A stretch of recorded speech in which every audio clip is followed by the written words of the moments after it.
Tertúlia. Meu boa tarde a todos. Hoje é 12 de janeiro de 2017, quinta-feira. Esse é o verbete de número 3.996, 4 páginas, 39 elogias e 9 máximos. O tema é autodesassédio pré-tares, especialidade taristicologia. Quem escreveu o verbete fui eu, Adriana Lopes, e eu vou pedir ali para o meu amigo me apresentar. A Adriana Lopes é graduada em Engenharia e Psicologia, pós-graduada em Análise de Sistemas, especialista em Psicologia Clínico-Institucional, brasileira natural do Rio de Janeiro, voluntária da Conscienciologia desde 1995, docente da Conscienciologia desde 99, TNPcista desde julho de 2002 e EPICOM desde julho de 2010. Também é coautora dos livros Manual de Verbetografia da Enciclopédia da Conscienciologia, 2012, e o TENEPS, Assistência Interdimensional Lúcida, de 2015. Vamos à definição. O autodesassédio pré-tares é o conjunto de procedimentos técnicos realizados pelo agente do esclarecimento no período precedente ao evento assistencial, favorecedores da manutenção do equilíbrio íntimo perante o aumento das pressões extrafísicas provenientes de assédios e requisições de auxílio multidimensional. Em pensenologia, destacamos o holopensene pessoal da interassistencialidade, os xenopensenes antagônicos à tarefa esclarecedora, a contrapensenidade rígida, a pressão holopensênica exercida pelas demandas assistenciais, a autoconscientização de a intensidade da pressão holopensênica patológica ser capaz de indicar a relevância e abrangência do labor assistencial em andamento. Na fatologia, o autodesassédio do agente tarístico no período pré-evento, as repercussões das conturbações extrafísicas decorrentes da assistência multidimensional, a autodefesa a partir dos protocolos de parassegurança, a premência dos autodesassédios para eficácia do labor assistencial e a autoconscientização de o contraponto heterassediador ser capaz de significar galardão para o assistente eficaz. Em parafatologia, as evocações energéticas do agente da tares no pré-evento, a assimilação simpática com os assistidos intra e extrafísicos, a autoconscientização de o mais inteligente ser a focagem no incremento do amparo extrafísico. Na argumentologia, temos 10 ações ou passos a serem dados, passíveis de auxiliar o autodesassédio pré-evento do agente da tares. Então, tem que questionar-se, contextualizar, identificar, pesquisar, ponderar, contra-argumentar, desassediar-se, enfrentar, assistir e reciclar. Na remissiologia, destacamos 5 verbetes: aclimatação pré-tares, aula de conscienciologia, autodesassedialidade, contraponto heterassediador e opção pelo autodesassédio. O autodesassédio pré-tares propicia ao agente honrar os compromissos assistenciais e ampliar, em quantidade e qualidade, a competência para o atendimento às demandas multidimensionais. Você costuma contabilizar o saldo evolutivo do autodesassédios pré-tares? Considera tal saldo satisfatório? Vamos à mega-análise. Esclarecimento, amparo, assistência, imaturidade, cosmoética, pata-ideação, autocorrupção, autodefesa, autovigilância, autoconscientização, ortoposicionamento, parassegurança, evocação, assimilação, demanda, acolhimento, orientação, encaminhamento, autodesassediologia e taristicologia. Então, antes de começar, eu vou dar aqui uma dica. Fica a dica, né? Quem quer experimentar o autodesassédio pré-tares, né? Por que não se tornar verbetógrafo? Né? Vai chegar aqui, vai fazer o seu esclarecimento, então, e vai ter ajuda. Então, temos aqui o programa Verbetografia, que é um curso que ajuda as pessoas a escrever os seus verbetes. E vai começar agora no dia 23 de fevereiro, a primeira turma do primeiro semestre. Vai de 23 de fevereiro a 18 de maio. E esse programa de repitografia que eu estou falando de 3 de fevereiro é o EAD, então você pode fazer à distância. Então não tem desculpa, não precisa estar em Foz, você pode estar na sua cidade e você vai fazer online. Então os cursos têm várias aulas gravadas e vai ter interação semanal com os professores. Então vale a pena. E tem o semipresencial, esse acontece em Foz, então as pessoas elas vão tendo esse contato aqui presencialmente, que vai acontecer no dia 7 de março a 30 de maio. Então, quem quiser experimentar o autodesassédio pré-TARES, ou melhor, experimentar a pressão antes da TARES e depois fazer o desassédio, fica a dica, né?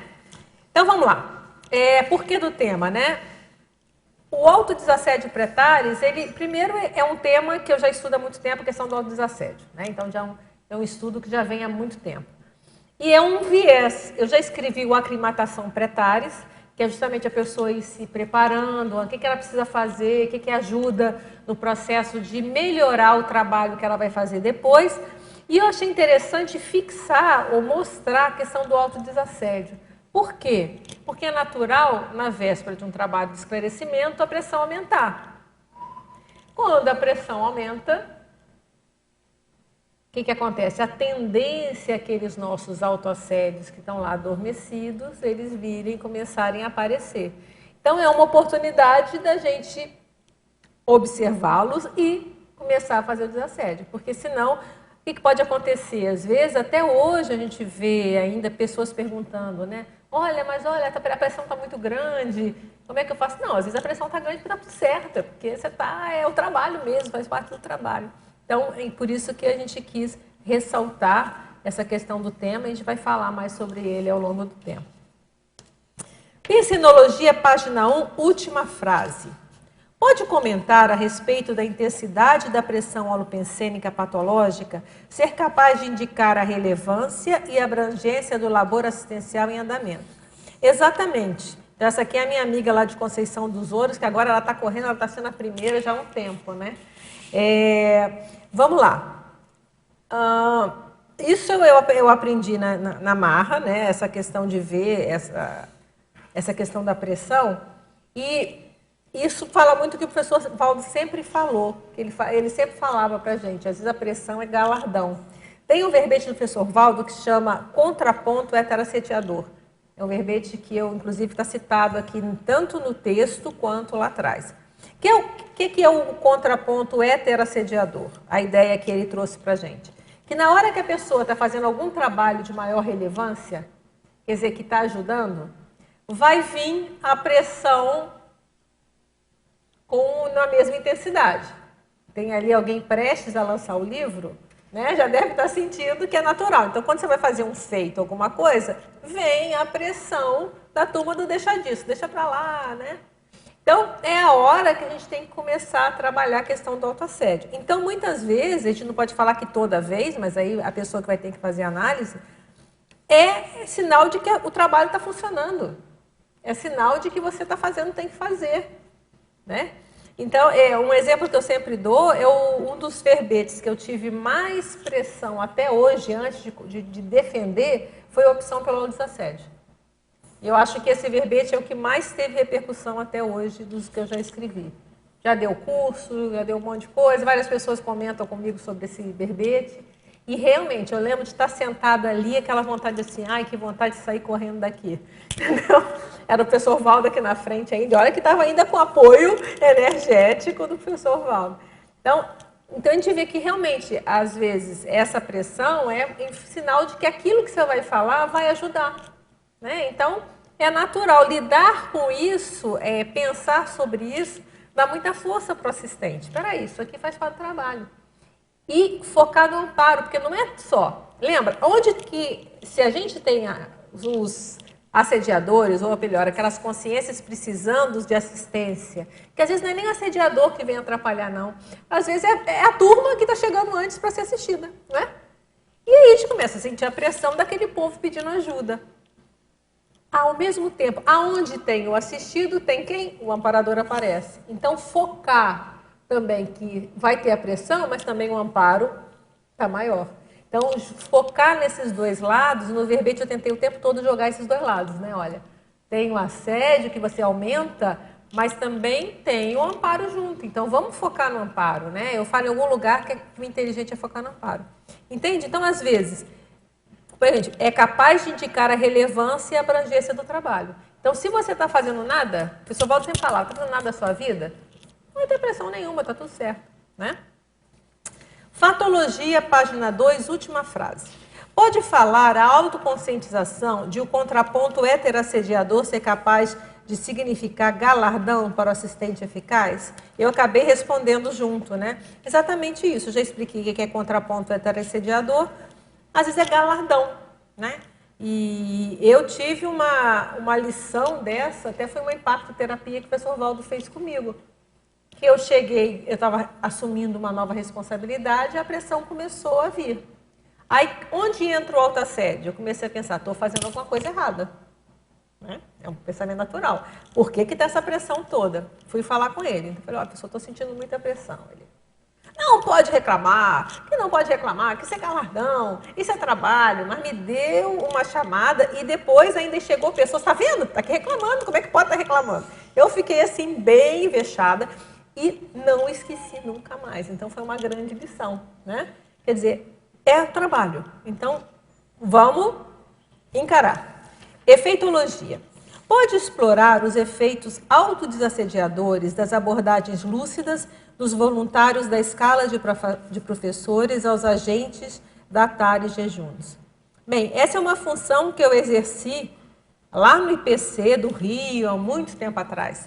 E é uma função que eu gostei muito, foi uma das que eu mais gostei de fazer, eu achava assim muito legal, que é você fazer a escala dos professores para os cursos.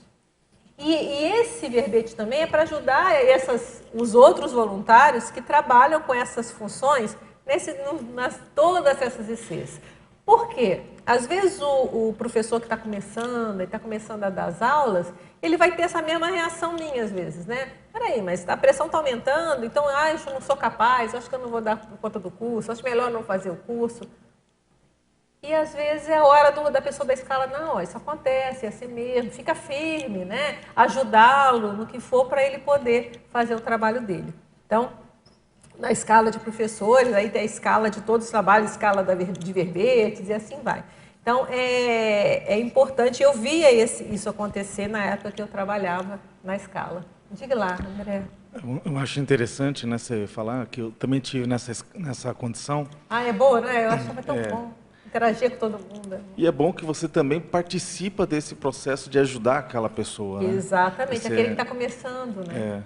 E uma coisa que me lembra muito é a frase que o professor Valdo deu, que o professor não tem o direito de medrar. Isso eu tinha no meu MAP. O MAP, para quem não sabe, é o Manual de Apoio ao Professor, não sei se ainda tem esse nome, né, lá no IPC. Quem ainda está dando aula lá no IPC?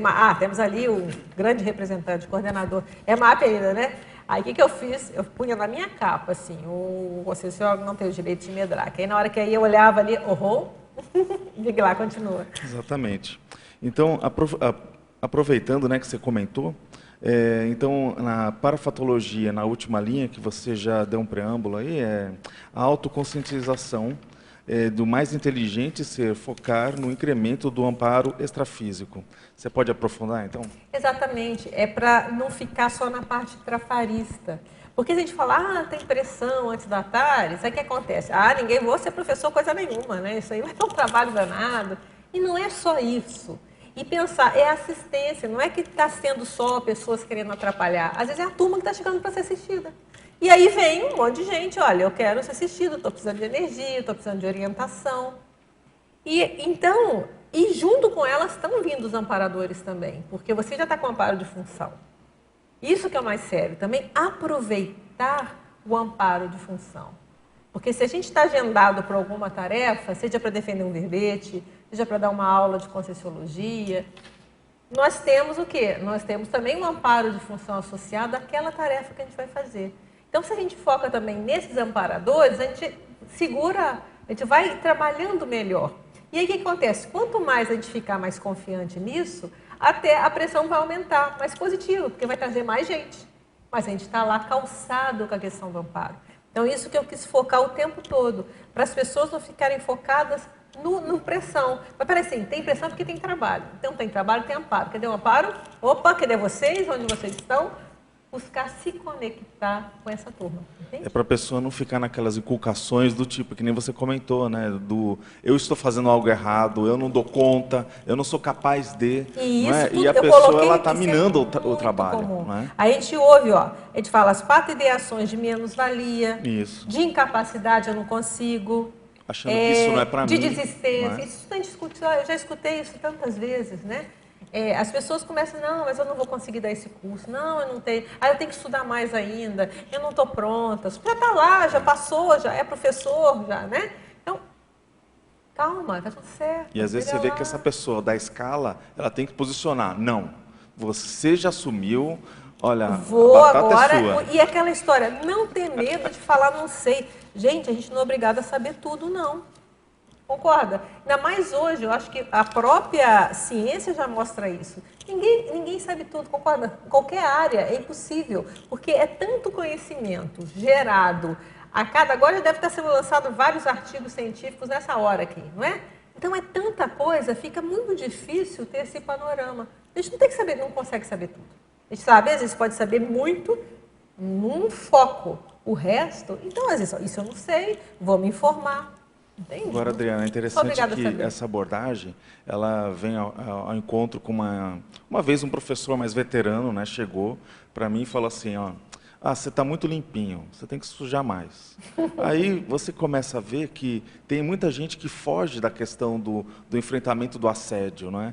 E aí entra aquela questão de tipo, eu não quero pegar isso que vou me assediar. Não, que esse tema é muito difícil. Não, porque eu não dou conta. E, na verdade, a pessoa, até o professor Valdo falava, eu sou o cara mais assediado que vocês conhecem. Sim. Porque o assédio, ele está indo contra aquela pessoa que está sustentando aquela TARES, aquela informação, e é isso que você está falando, quer dizer, eu tenho que estar do lado do amparador, falar assim, olha, é isso mesmo, a minha intencionalidade no que é o correto, não é que você colocou da ortopensenidade, não é isso?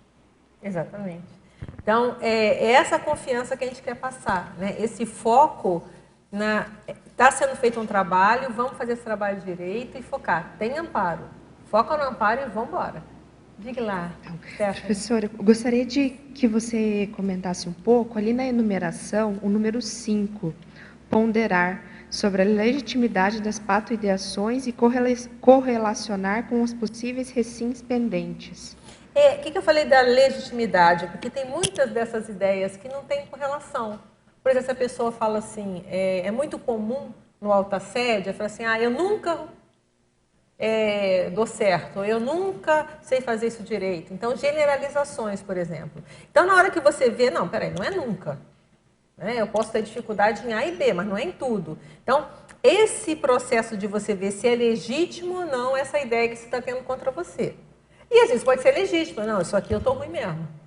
Se for legítimo, aí você vai ver, correlacionar com tem recém pendente. Então, isso eu posso mudar. Então, é porque às vezes o autoassédio, ele tende a forçar muito nas tintas. Então, você tem que ver, peraí, isso aí. Aí você pode chegar, não, tem um fundo de verdade. Isso aqui realmente eu estou precisando da bola. Então, isso aqui eu preciso resolver. Então, é uma grande oportunidade também para fazer os autodesassédios. É o que eu coloco aqui também. O que acontece?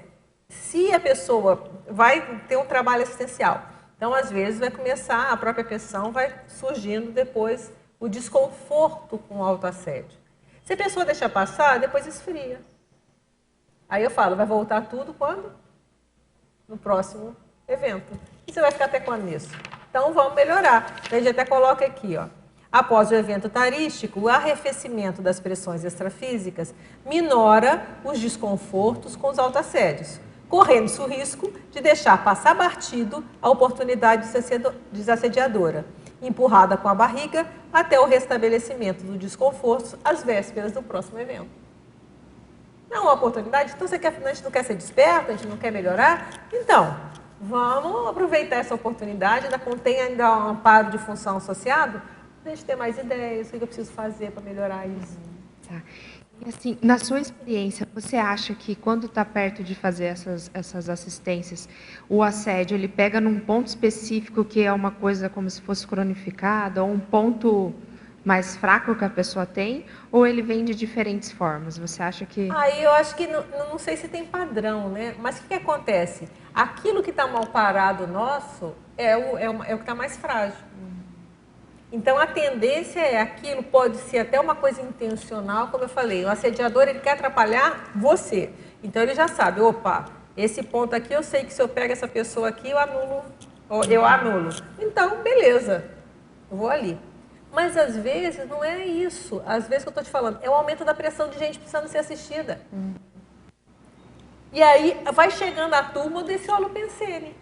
Então, a gente tem que ficar atento a isso. Então, o que vai mexer na hora, a gente tem que ver. Até é um objeto de estudo, entende? Mas, de qualquer forma, é assim que a gente vai chegar na desperticidade. Porque ali vai mostrar pra gente onde tem os buraquinhos. Aonde tem as brechas que a gente precisa trabalhar, que a gente ainda está sucumbindo. Na verdade, é uma forma de autoanálise, né? O assédio, muitas vezes, mostra aquilo que está... É isso que eu estou falando. Eu estou querendo aproveitar, que as pessoas aproveitem esse momento pré... tirar uma coisa boa para fazer o inventário. Então, olha só, isso aqui ainda me pega, olha. E aí ver as recorrências, que às vezes, olha, é sempre o mesmo tema, volta. Opa, olha lá, ó. Aí você começa a contextualizar. Epa, engraçado, toda véspera de curso acontece isso. Depois passa. Então, está mostrando que tem algo ali para a gente mexer. Vamos mexer, vamos trabalhar. Isso que eu estou querendo é tirar proveito desse processo. Diga lá a minha quase foz-iguaçuense. Diga lá.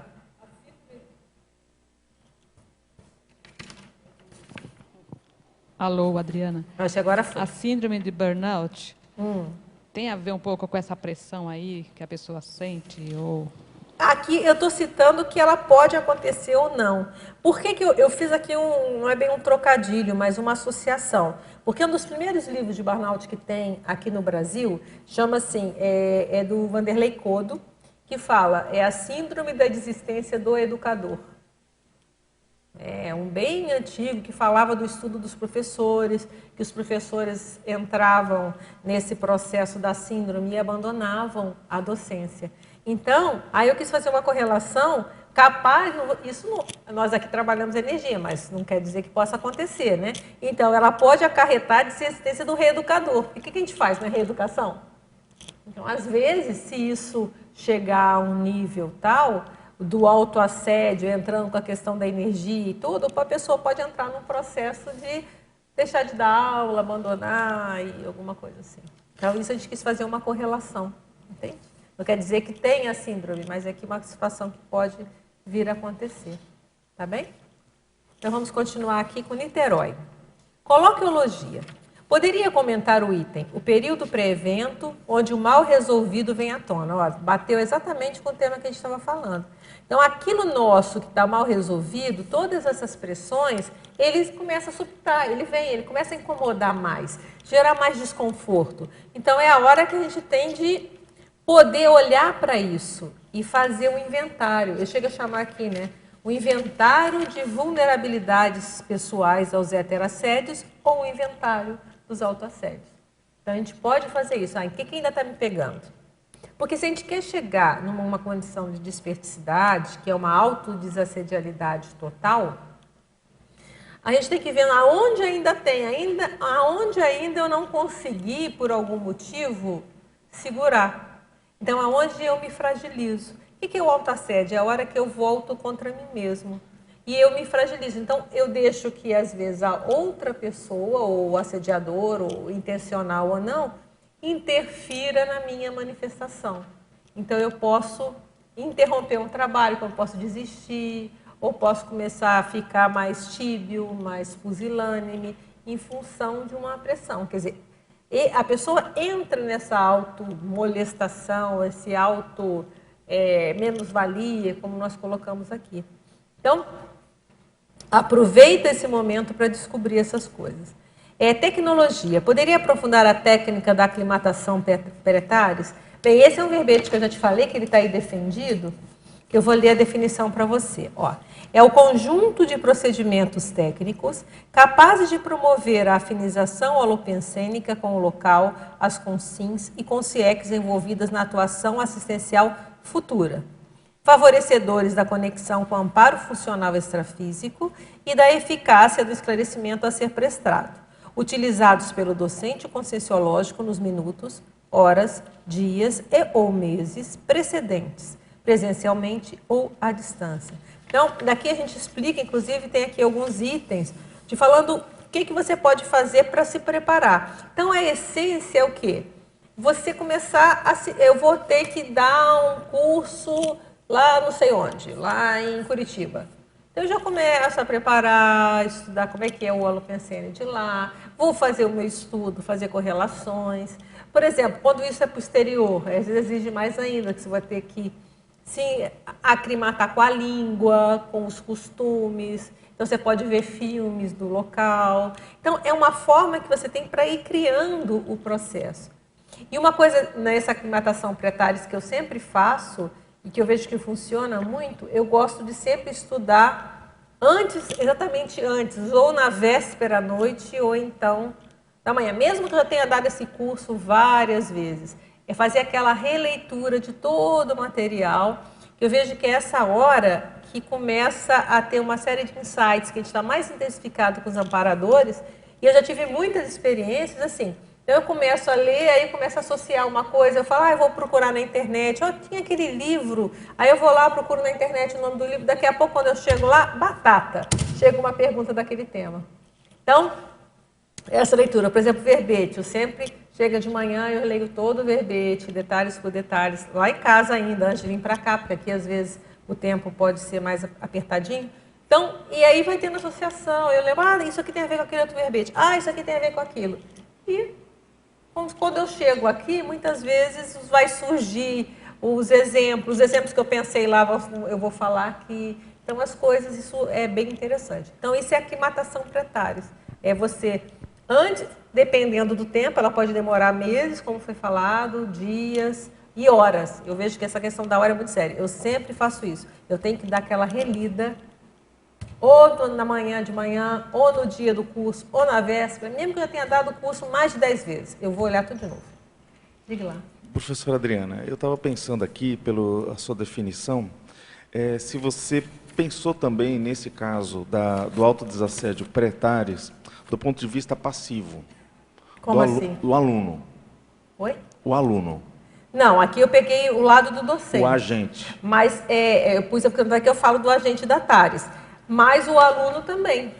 O aluno, ele também, na véspera de curso, tem muitos esses relatos, né? Da pessoa, antes de começar o curso, ela às vezes desistir do aluno. Mas o que eu quis focar aqui é a questão do professor, do agente, porque com ele vai ser bem maior. Sim. Do que de qualquer aluno. Mas se a gente fosse pensar aí no aluno, o que a gente poderia fazer? O autodesassédio, pré-TARES, na recepção... Na recepção, talvez, na recepção da TARES? Porque ele não está fazendo a TARES, né? Quem faz a TARES é o agente. Ele seria, teria que pensar. Porque eu estava pensando, tipo... É uma boa, você pode escrever isso, ó. Autodesassédio, agora tinha que ver... Se é pré-TARES, né? Porque uma tarefa do tarefa do não sei. Essas coisas tem que pensar com calma. Dá para pensar aqui agora. Porque eu achei interessante. Mas é uma boa. Pensa nisso, de repente você escreve esse, que é o outro lado, né? É o outro lado. Que também é importante, porque tem muita desistência, né, do aluno, às vezes. Vale a pena. E se a gente for pensar, tem muita associação do que você está falando. Porque toda essa aura, todo esse ambiente antecessor àquela assistência pode fazer a pessoa desligar, a pessoa se dispersar. Entra todos os mecanismos de autoassédio e heteroassédio que funcionam dos dois lados, né? Ou seja, a TARES em si, que é aquele ponto que vai mudar algo, ela tanto gera essa pressão no quem recebe e quem age, né? Exatamente. Mas, como eu falo, do agente da TARES, ele é maior, porque ele tá ali contando com todo mundo e ele se focar com os amparadores, né? Então, isso é interessante ver. Mas você tem que levar em consideração um outro caso também. E lembra que o professor Valdo sempre falava? Às vezes a pessoa, o aluno não aparece no curso porque a assistência já foi feita. Nem sempre é desistência, tem que levar em consideração isso. Agora, como saber isso? Não tenho a menor ideia. Vamos lá. Só uma consideração. Não poderia ser, então, esse desassédio pré-evento em vez de pré-tares? Talvez Amplia pré-evento tarístico. O pré-evento em geral, pode ser qualquer um. Vamos estudar. Você ia perguntar?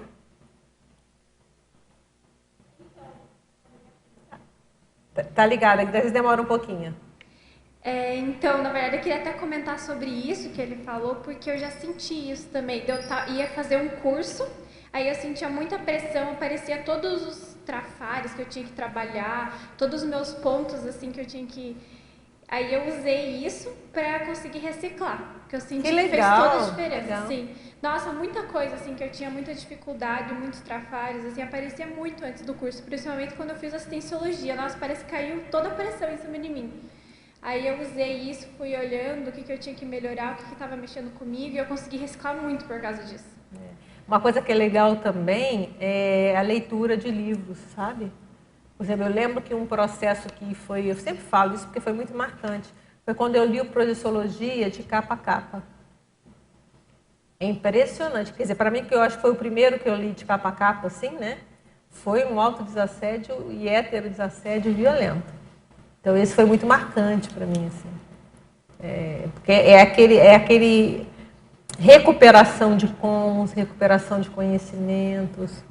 Isso também mexe com a Lupensene, mexe com as nossas coisas, mexe com as nossas companhias. É bem legal também. Então, fica a dica também, a leitura, pelo menos para mim, funciona muito bem. Vamos lá. Obrigada. Na exemplologia, poderia assim, explicar melhor o autodesassédio pré-tares curto, né? E o pré-tares prolongado? Na verdade, é só uma questão de tempo, né? O que é o curto? Às vezes, horas antes do evento, você tem que... não vou... Até eu contei o caso aqui, né? Dá vontade de você sair correndo. Tem gente que vai, né? Correndo. Mas, então, você tem que fazer o desassédio. Não, peraí, calma, é o curso, é a pressão do curso, tá tudo certo, tá tudo calmo, entende? Então, é momentos antes. E o outro, às vezes, é meses antes. Pode demorar o tempo que for. Aqui a gente colocou meses mesmo, né? Então, pode ser meses, acho que anos é muita coisa, né? Mas meses antes, então, a pessoa já ir sentindo que o processo está caminhando, a assistência está andando, entende? E aí vão surgindo, às vezes, temáticas para a gente trabalhar. Então, uma coisa que é interessante, por exemplo, verbete é que eu faço bastante, né? Então, eu começo a ver o holopensene daquele tema. Eu lembro que quando eu fiz o verbete de despedida, gente, que banzo que dava, é a turma que precisa ser esclarecida, que chega. Então, vai dando aquele banzo, aquele sentimento, despedida, né, que é o quê? Então, eu já começo a buscar correlacionar isso, né, do tema com a turma que está chegando, que é a turma que está precisando ouvir aquilo, que é a turma que está com banzo. Senão não precisa, se a pessoa vem resolvida com despedida, não precisa falar de despedida, né? Então, é interessante isso, observar. Então, a gente tem que começar a ter esse desassédio para a gente não entrar na onda. E saber, não, peraí, isso aqui... Por isso que a gente fala logo no primeiro, né? Contextualizar tal surgimento com a proximidade do evento. Peraí, eu estou tendo esse tipo de pensamento. Onde eu estou? O que eu estou fazendo? Agora tem um livro a ser lançado daqui a tanto tempo. Então, contextualizar. Peraí, isso aqui tem correlação ou não tem correlação? Então, esse jogo a gente vai fazendo essas pesquisas. A gente vai ver que tem coisas que têm a ver com o tema. E é simplesmente a turma que está chegando para ser assistida. E beleza, é a turma que... Não é o objetivo, não é esse? É legal? E também você coloca ali nos passos... Você poderia também explanar um pouco o passo 7, que é desassediar-se, o 8, enfrentar, e o 9, assistir? Olha só, desassediar-se é a hora que você vai cortar. Quando começar esse tipo de pensamento, não é a hora, ok? Não é a hora. Então, vamos supor, a pessoa está lá, vai fazer um curso importante. Vai começar a vir umas ideias atrapalhadas. Não, peraí, alto lá. Então, é um corte. Se for, anota. Pensarei nisso em breve. Mas agora não dá, você tem que fazer o trabalho. Não estou para isso, entende? Então, esse é o corte. Porque senão a gente entra num processo muito egocêntrico. Aí vai começar muito a ver, eu vou entrar agora na minha autoanálise, nas minhas coisas, tudo. Quando às vezes eu preciso, eu tenho um trabalho para fazer agora ali, ó. Entende? Então, esse jogo que é cortar, não é para isso, focar a nota, mas agora eu tenho que trabalhar, agora o trabalho é outro. Então, isso que eu falo da questão do desassediar-se, não vou entrar nessa agora, tá? Vou até anotar, como eu falei, inventariar, anotei, ó, tá vindo esses pensamentos aqui, depois eu vejo, mas agora, enfrentar o desafio do esclarecimento evolutivo, mantendo-se atento à possibilidade de intensificação dos autoassédios. Então, enfrentar. Não, tem que ir lá, não é isso, eu não me propus a isso, vamos ver.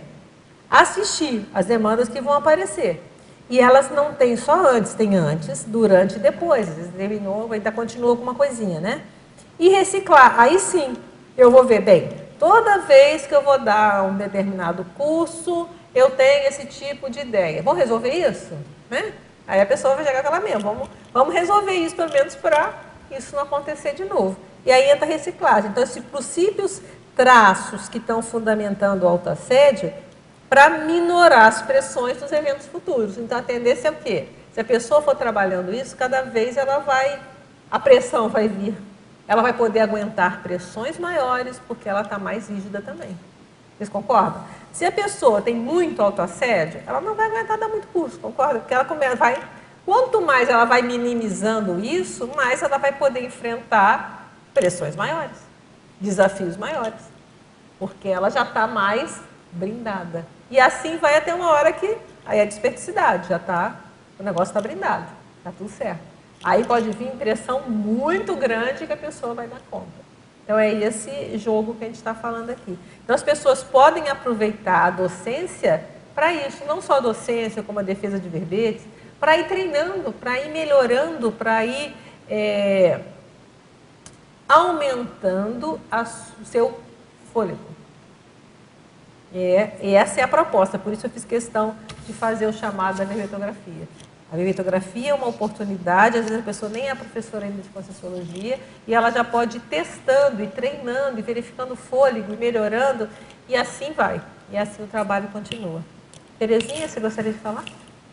Professora, mais lá. Eu fiquei recordando quando eu fiz a docência, a pré-aula sempre foi um caos para mim. Todas as minhas pré-aulas eu tinha assédio. Teve uma até chegou ao ponto de eu ter uma queda, assim, de noite, que no dia seguinte eu daria aula, né? Olha só.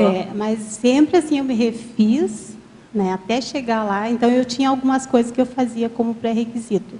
Chegar uma hora antes. Né? O protocolo de para-segurança que a gente coloca. Então eu fazia coisas assim, eu tipo assim, não ficava aguardando muito tempo para determinadas coisas, tomava decisão mais rápida.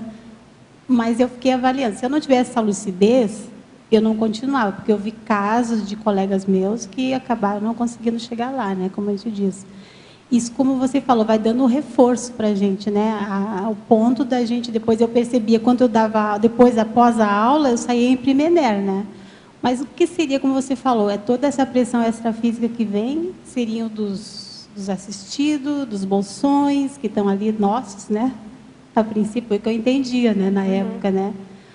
Porque no final do curso, assim, foi um completismo para mim, né? Mas foi difícil. Foi difícil, assim, tanto que na quarta aula, assim, eu tinha vontade de desistir ainda da docência, né? Porque uns têm mais pressão, que eu percebo, né? E outros menos. Aí cada um tem que fazer a sua análise por quê, né? Tem pessoas que tem que ver o meio que ela está envolvida do passado, o que acontece. Então, cada um é uma oportunidade até de estudar isso. Por isso que as coisas não são de hora para outra. Por isso que as coisas têm uma cadência, ou um ritmo, ou um tempo. A própria perseguição da docência está falando, a pessoa começa como professor lá 2, depois vai para 1, depois vai dar palestra. Não é de um dia para o outro. A coisa vai para a pessoa, ela é aumentando o fôlego dela e fazendo o processo. Não é assim? Todo mundo aqui que já é professor já passou por isso. Né? Então, a coisa vai num processo lógico e cadenciado e de crescendo. Isso que é o mais sério. A pessoa vai crescendo no fôlego que ela vai aguentando o trabalho. Agora ela aguenta isso, daqui a pouco ela vai aguentar o maior. E é o objetivo. Se estacionar, também pode. Mas O ideal é que a pessoa vá aumentando os desafios, ela vai sentindo, ela vai cada vez se dispondo a maiores desafios. Eu acho que aí também entra a questão da autenticidade, né, da gente, né, nesse momento, né, com os E avaliar o né? que está acontecendo, por que isso está surgindo, pedir ajuda se for o caso, a gente tem caminhos, né? Às vezes a pessoa está lá, vai para a consciencioterapia, vai ver o que está acontecendo, vai estudar, hoje tem tantas ICs com tantos recursos, né? Então, não se acomodar. Então, se a pessoa vê, não, está difícil, não está conseguindo, então pede ajuda. Hoje nós temos locais que vão poder ajudar, entende? Então vamos fazer ajuda, vamos ver o que está pegando, o que está acontecendo, por que eu não estou conseguindo resolver sozinha. Não é demérito nenhum, a gente precisa de ajuda. Às vezes tem momentos que a gente precisa de ajuda, para não dizer sempre, né? A gente Ali precisa na página dos amparadores extrafísicos. Né? Na página 4, no autocorrupção ali, daria para ampliar um pouquinho para você? Autocorrupção? Isso. É aquilo que a gente falou, após o evento tarístico, o que a gente está dizendo aqui? Vou ler desde o início. Eventos tarísticos são oportunidades para os autodesassédios, pois os períodos pretares fornecem preciosos elementos auxiliadores do alcance da autodesperticidade. A pressão extrafísica pré-evento, derivada dos desassédios em andamento, evidencia e potencializa os autoassédios, fornecendo aos interessados o inventário das vulnerabilidades pessoais, aos heterassédios, ou o inventário dos autoassédios, não é isso? Então, a pessoa vai vendo onde que está fraco. Em contrapartida, o suporte extrafísico recebido pelo agente da função tarística propicia a atmosfera favorável à expansão da autolucidez. Você está com comparador também de função. Em decorrência, facilita o aprofundamento da autopesquisa sobre as raízes dos autoassédios pessoais e possíveis correlações com a necessidade de recins e ressex. Favorece o planejamento de ações eficazes para os autodesassédios e fornece aporte energético impulsionador dos processos de autossuperação para a desperticidade. Entende? Então, nesse momento que você está amparado ali, você pode ter uma série de insights para poder melhorar esse autoassédio. Então, quando a gente falou aquilo, corta, porque você vai cortar assim, eu posso até ter ideia do que se fazer, eu não vou ficar deixando que aquilo me amofinar e entrar naquela cantilena, né, autoassediante. E após o evento, o que acontece? Vai diminuir a pressão, não é isso? E o desconforto vai embora. Corre-se o risco de, que aí entra a autocorrupção, deixar passar batido a oportunidade desassediadora, empurrar com a barriga, deixa para lá, não, tudo bem, não era bem assim, não. Só que esse desconforto vai voltar quando tiver nova pressão. Então a pessoa vai ficar assim para sempre ou ela vai resolver? Aí é a decisão. Então eu estou tirando aqui do processo mais complexo, a pessoa conseguir tirar um meio de autopesquisa e de autodesassédio. Tá bom? Então vamos aqui para São Paulo. Fatologia, página 2, final da terceira linha. Pode discorrer sobre os estresses e afobações passíveis de intensificar o autoassédio? Isso também é uma coisa que aí não tem nem pressão extrafísica. É aquela questão do próprio estresse e afobação. Você mesmo falou, chegar uma hora antes. Então, por exemplo, conseguindo chegar antes, a pessoa ela ainda vai evitar que isso gere. Vamos dizer que ela tem um trânsito, a pessoa ficar presa no trânsito. Então, ela pode tentar minimizar isso a partir disso. Sindromologia, a gente já falou do burnout. Passos. Questionar-se. Vamos lá. Sobre os motivos do surgimento do autoassédio. Então, por que eu estou pensando nisso agora? Né? Identificar os temas de ideações autoassediantes. Ela está perguntando identificar aqui. A gente já falou contextualizar, só para seguir a ordem aqui, né? Para você ver se, peraí, eu estou pensando nisso, mas será que isso tem a ver com o curso que eu vou dar amanhã, ou daqui a um mês, ou o livro que eu vou lançar, ou seja o que for? Identificar os temas. Por quê? Qual é o tema? A pessoa pode anotar por que é importante ela ver o tema, para ver se esse tema é recorrente. Tá? Então, ela vai pesquisar. Isso aí é recorrente? Sempre aparece o mesmo tema?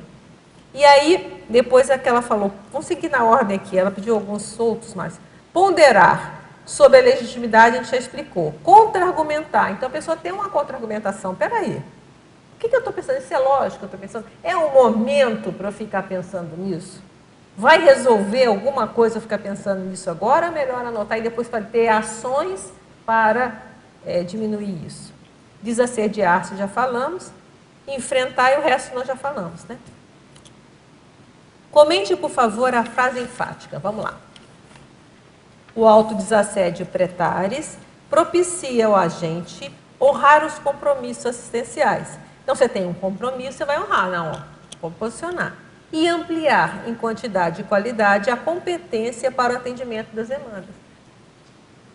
Quanto mais nós conseguirmos aumentar esse autodesassédio, mais a gente pode vir coisas mais difíceis, que venha mais desafios, que venham em quantidade e qualidade. Eu não vou me anular. Por quê? O que é o autoassédio? É uma anulação. A pessoa entra num processo ali mental, não é? De, às vezes, autodepreciação, seja o que for, ela está se prejudicando. Da definição de autoassédio, o professor Valdo coloca uma coisa bem interessante, que é com insistência inoportuna. Eu acho bem interessante, insistência inoportuna. A pessoa insiste naquilo, né? Fora da hora, não é o momento para aquilo, e entra nesse processo, e aí o que acontece? Ela está sabotando, ela está minimizando ela mesma, então ela está deixando de fazer o trabalho. Então, é uma decisão no mínimo séria. Se eu estou fazendo trabalho agora, esquece, não é hora para isso. Agora eu tenho que fazer o que eu tenho que fazer. Diga lá. Eu acho interessante, Adriana, nesse ponto, aquela dinâmica que os professores fazem de temas polêmicos. Você comentou sobre a importância da leitura, né? Mas da reflexão também sobre temas que são bem polêmicos e que a pessoa, para não ficar pega de surpresa na hora, né? Então ela vai estudar diversas coisas que são nós ou pontos cegos para ela, e ela vai se preparando, né, justamente para ela aliviar essa pressão. É isso que você está falando. Eu estou tirando a carga. Aí, né? entra no aclimatação pretares. Exatamente. Você já começar a pensar que temas podem surgir. E às vezes tem temas que fala, lembra aquela frase, não me sinto autorizado para falar sobre isso. Tem essa também, é lógico. Não tem sou essa obrigado saída. a saber tudo, né? Sempre tem essa saída. Não tem, às vezes, não estou autorizado mesmo, não sei, não estudei, não aprofundei sobre esse tema, eu não tenho como opinar. Então, mas isso, essa aclimatação pretáris entra nessa também. Aí entra naquele outro verbete, né? Você se preparar para o que possa surgir. E aí o professor de consciologia sabe, temas polêmicos existem. Como que eu lido com esse tema? Então, isso é uma boa. Por isso que nas oficinas docentes sempre tem isso, né? Tem aquelas, é interessante, tem aquelas, não sei se tem ainda, o Tiago saiu, que a gente pegava aquele pessoa chata, né? Aquelas perguntas só... pode não deixar a pessoa falar, então tem todos esses laboratórios assim interessantes, né? Para treinar, se pegar um entrevistador assim pela frente, a pessoa já vai saber lidar, né? São Paulo de novo, estrangeirismologia. Poder exemplificar as estratégias de proteção do locus minore resistência? É o seu local de menor resistência. Cada um tem o seu, né? Então, tem aquela pessoa que tem o estômago, o outro é a cabeça, tem dor de cabeça, o outro é o fígado, o outro é o intestino. Então, cada um tem aquele local do seu corpo que, na hora que a coisa pega, você tende a ficar mais frágil. Então, a pessoa já vai tomar cuidado. Então, se é o estômago, ela já vai cuidar da alimentação antes do curso. Ela já vai, às vezes, vai levar a comidinha dela. Às vezes é bom. Leva lá aquelas coisas que você está acostumado a comer, para você não ficar à mercê da comida do hotel, né? Agora, o outro vai ter lá outro tipo de problema. Então, você conhecendo o que geralmente acontece contigo quando a pressão aumenta, onde o seu corpo ele está mais fragilizado, ali você vai se preparar. Então, você vai, naquele período, você vai fazer o possível para melhorar e evitar que venha acontecer algum problema. Então, esse cuidado é importante. Eu, por exemplo, sempre que eu viajo, eu levo o óculos reserva. Porque já imaginou se quebra meu óculos, né? Vai ficar meio complicado, tudo bem, eu enxergo assim mesmo, mas fica difícil para ver distante e tal, né? Eu sou míope. Então, eu levo meu óculos reserva. É uma precaução? Nunca quebrou o óculos, beleza. Mas o dia que quebrar, tem reserva. Então, são pequenas coisas que aí você evita um estresse, uma situação desnecessária. Então, são pequenas coisas que eu sei que vai me incomodar. Se eu tiver, por exemplo, eu enxergo bem aqui, mas a distância já começa a ficar. Então, vai dar dor de cabeça, porque se eu ficar sem óculos muito tempo, vai começar a dar problema na cabeça, vai ter dor. Então, o que se faz? Se previne levando um reserva. Estou dando um exemplo que a colega falou, né? Lá o colega. Estrangeirismologia. Como desenvolver o Strong Profile tarístico? Tudo isso que a gente está falando aqui, é o que a gente objetiva chegar a todos nós aqui. O que é o Strong Profile? É o perfil forte. Então, o que é o perfil forte da TARES? É o desperto. Em tese, é o desperto, né? Que ele ali ele tem um perfil que ele pode vir que eu estou encarando, né? Então, mas essa é a ideia. Pensenologia, página 1, sexta linha. Poderia detalhar o holopensene pré-evento pautando os temas de conversas informais?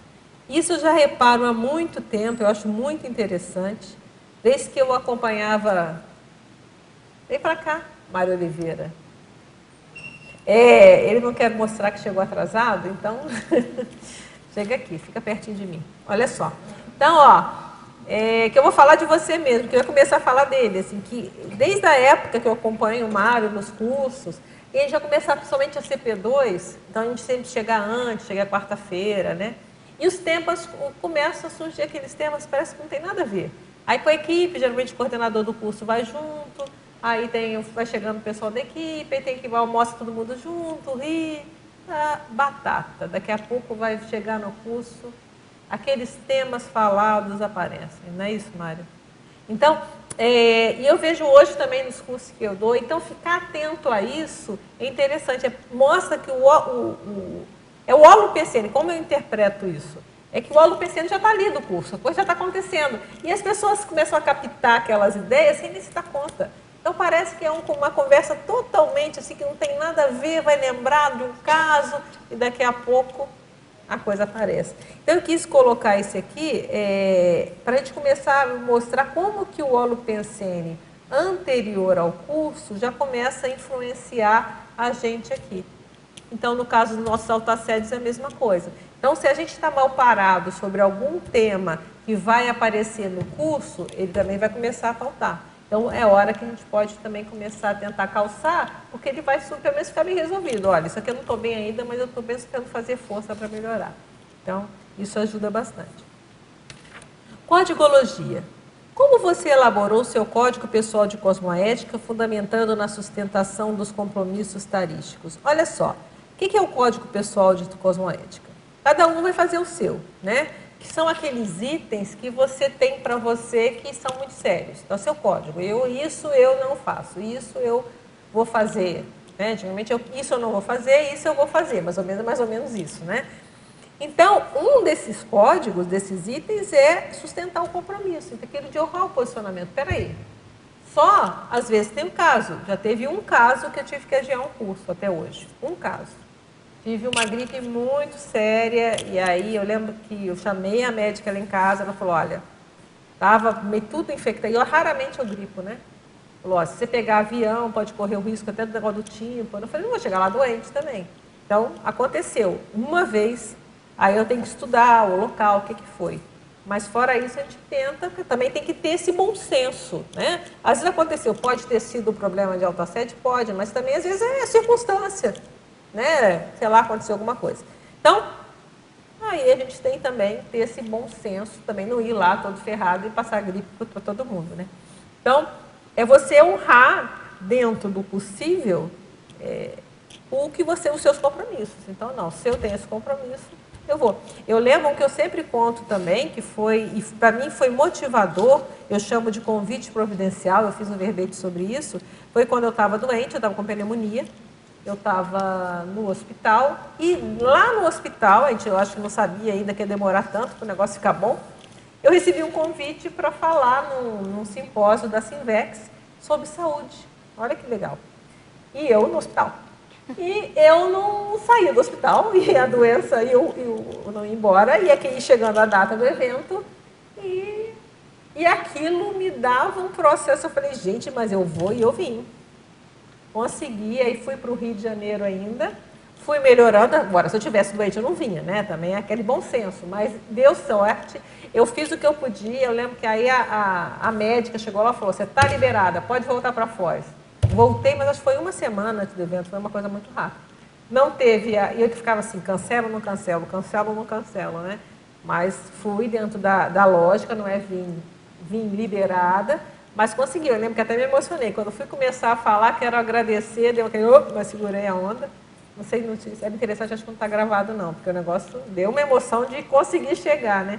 Então, eu vejo que foi um convite providencial, que foi uma meta, sim, interessante. Então, foi um exemplo que eu consegui honrar, mas dentro das circunstâncias. Se por acaso eu não tivesse tido alta, eu não viria, né? Quer dizer, eu já tinha tido alta no hospital há muito tempo, mas ela ainda queria ficar me observando um tempo antes de voltar, então eu sabia que tinha perspectiva de voltar, porque já estava, né, melhorando. Então, um exemplo.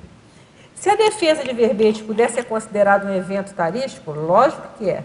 Nos moldes desse verbete, não está todo o verbete da Conscienciologia, da enciclopédia, o objetivo do verbete é a tares. Então, todo verbete é tarístico, ele está esclarecendo sobre algum ponto.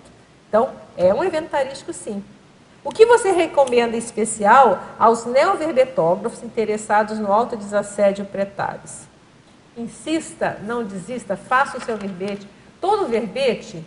Isso eu vejo também. Tem uns que é mais difícil, parece que dá uma encroada, né? O nome assim, né? Aquele negócio fica assim. Então, às vezes ele está assim porque você precisa aprimorar alguma ideia, ou é o outro processo ainda que você precisa desassediar aquele tema em você. Então, insista, não desista, às vezes pega. Então, às vezes eu falo assim, não, isso aqui está muito enrolado, eu vou pegar isso direto. Aí eu pego firme e, às vezes, em 2 dias aquilo limpa. Então, pensar o seguinte, acho que eu acho, não ter essa visão romantizada que tudo é... Você está fazendo esclarecimento, então nem tudo é flores. Então você vai ter muito amparo, mas você vai sentir essa vontade de desistir. Não desista, insista. Existe equipe. No caso do verbete, tem o programa de vertografia, tem os revisores lá da equipe desse COSAPIENS. Então tem uma equipe muito grande que vai te dar apoio. Então está difícil, conversa com a turma lá, olha, não estou conseguindo, pede ajuda, tenta, manda, deixa que eles vão fazer a revisão, vai voltar para você. Então, eu acho que o processo é esse. E depois, vem aqui, define o seu verbete, que é muito bom depois que a gente sai do verbete. Aqui tem vários verbetógrafos, não tem? Acho que tem muita gente aqui que já sentou aqui.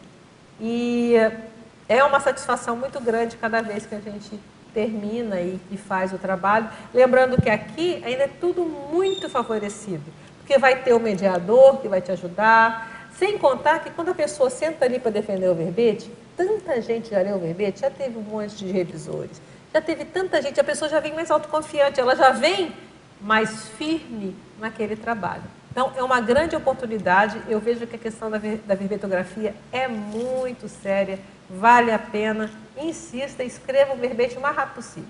Pega um tema que você já domine, ó, faz o primeiro, já, né? Aí depois você volta, com mais verbetes. Né? Acho que a questão vamos lá.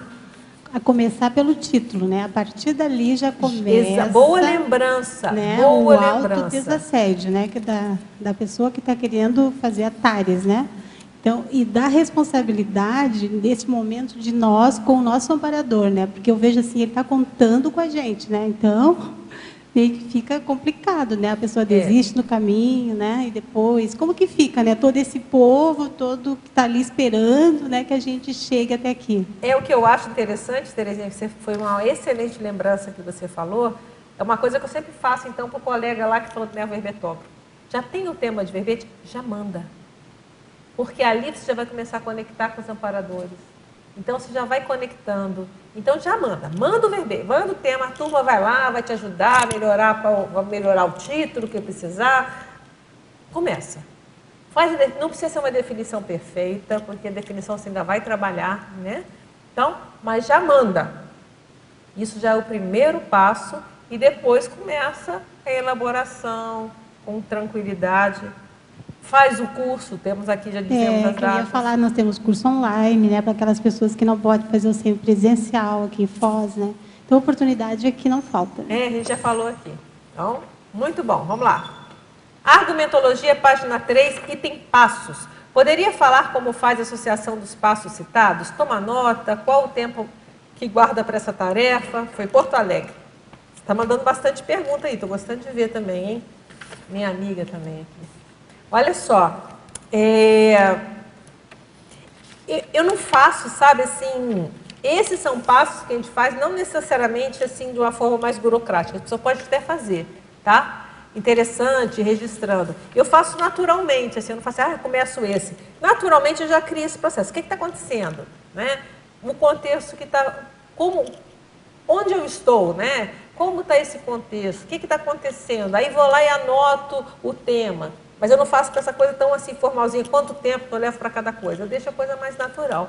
Agora, cada um tem a sua personalidade, né? A pessoa pode ser alguém que queira pôr um item é item. Então, fica a gosto do freguês. Cada um pode adaptar do jeito que está mais acostumado, né?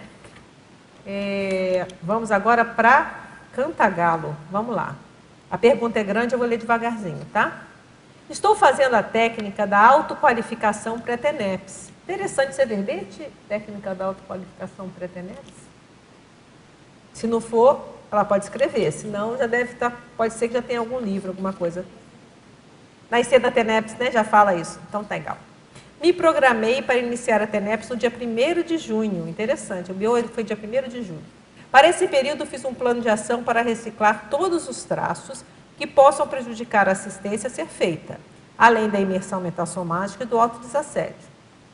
Escrevi meu cronograma e me posicionei no dia 21 de dezembro de 2016. No dia 28 de dezembro de 2016, quer dizer, foram 7 dias depois, enquanto eu caminhava pelo corredor do meu apartamento, senti uma forte pressão no peito e meu coração disparou. Fui hospitalizada e diagnosticada com fibrilação atrial.